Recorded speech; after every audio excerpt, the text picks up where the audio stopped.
Hi, and welcome to the video on electron configuration using the periodic table versus the atomic orbital model.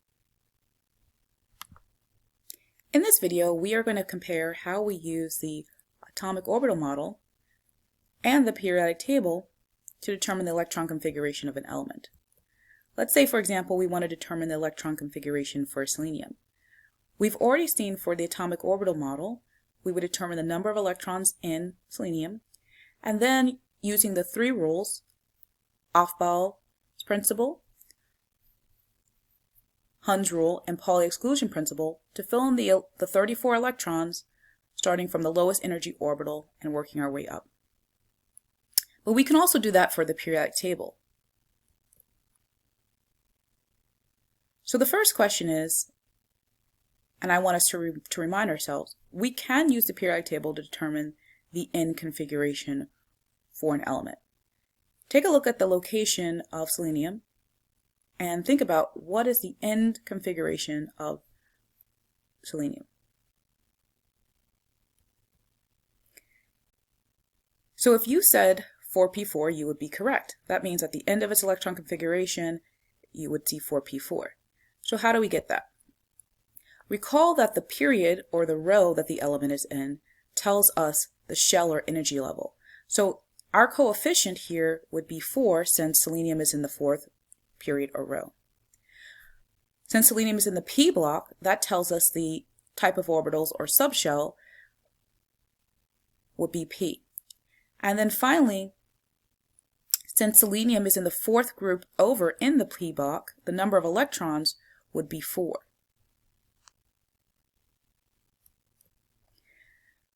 So, but how do we get the rest of the electron configuration with the periodic table? What we do is we start at the top where hydrogen is, and based on the location of the element, we can determine what the N configuration for that element is. And as we're doing that, we're filling up our electron configuration. So let's go ahead and check it out. Here's hydrogen, and hydrogen is in the first period, so it's going to be 1, and then it's in the S block, so it's going to be 1s, and it's the first group in that S block, so it's 1s1. That means that where hydrogen is, that's sort of like filling up 1 electron in the 1s subshell. So far in my configuration, when I'm where hydrogen is, I have 1s1. Then the next element I see in the periodic table is helium, and its N configuration is 1s2. So that's like putting 2 electrons in the 1s orbital, and that gives me 1s2. Then I go down to the next period or row, and I'm going to keep going until I get to selenium. So now I'm in where lithium is, and its N configuration will be 2s1 since it's in the second period S block and it's the first group. And that's like putting in 1 electron in the 2s orbital. And I go to where beryllium is. Its in configuration is 2s2, so that's like filling up 2s2. Now when I get to boron, I'm in the p block, and since it's the second period, it's 2p, and that's putting 1 electron in my 2p where that boron is. Carbon's in configuration is 2p2, so that's like putting 2 electrons in the 2p, and so on.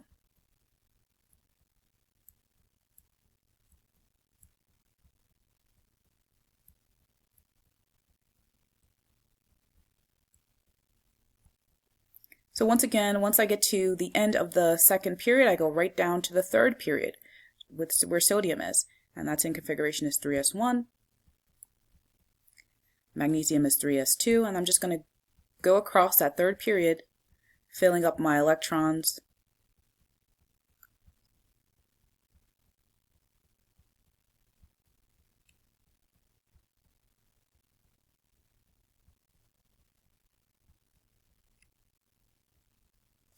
Until I get to argon, which is like filling up 6 electrons in the 3p, so I now have 3p6. I'm ending at 3p6. Now I go down to the fourth block, where potassium is. Its in configuration is 4s1, so now I'm at 4s1. And where calcium is, it's 4s2, that's My configuration now is 4s2. I have 2 electrons in my 4s orbital. Now we're going to the d block, and the thing to remember about the d block is that the period number is going to be it's be greater than the shell or energy level of the Ds. So where scandium is, that is not 4D, that's actually 3D. And we can also see that in the atomic orbital model. So when I get to scandium, that's putting 1 electron in the 3D, so that's 3D1, not 4D1. Remember with the atomic orbital model, the 4s are slightly lower in energy than the 3D, so we fill up the 4s first, and then we go to the 3D. So even though the 3D subshell is in the 3rd energy level or shell, because they are slightly higher in energy than the 4s, we fill them up after. And then I'm going to go across the D block and keep filling those in. Now one thing I'll note is where chromium is, of course, group 6, so chromium and molybdenum, they have that half-filled exception. When we're doing this, we're not really thinking about that.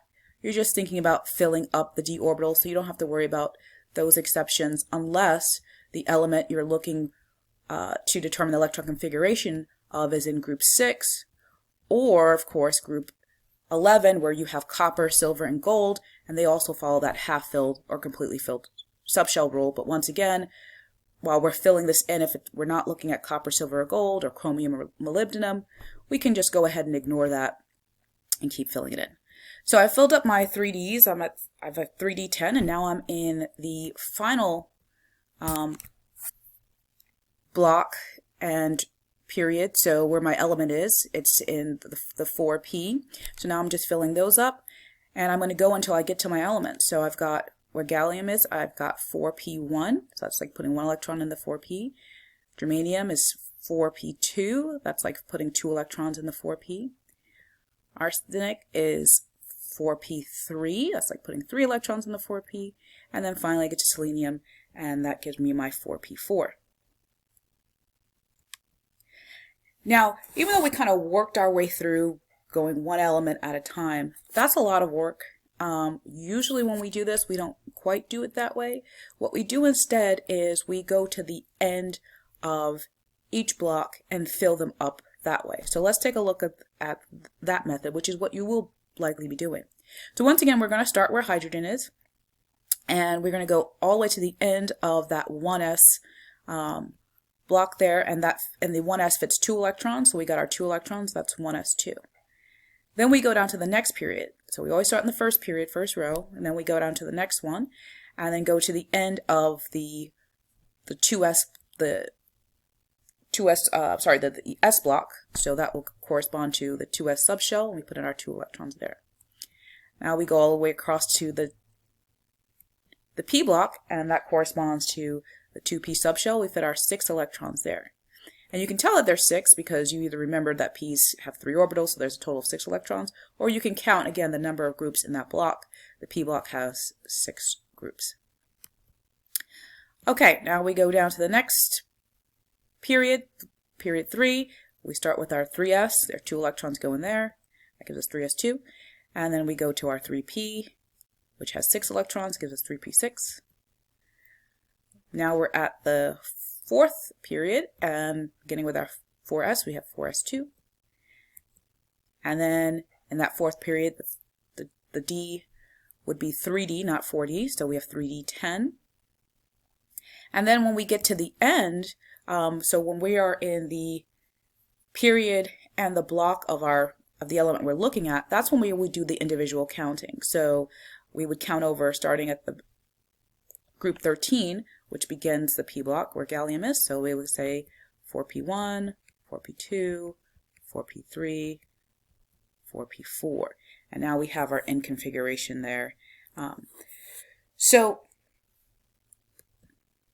you can see that we can utilize either the atomic orbital model or the periodic table to determine the full electron configuration for any element.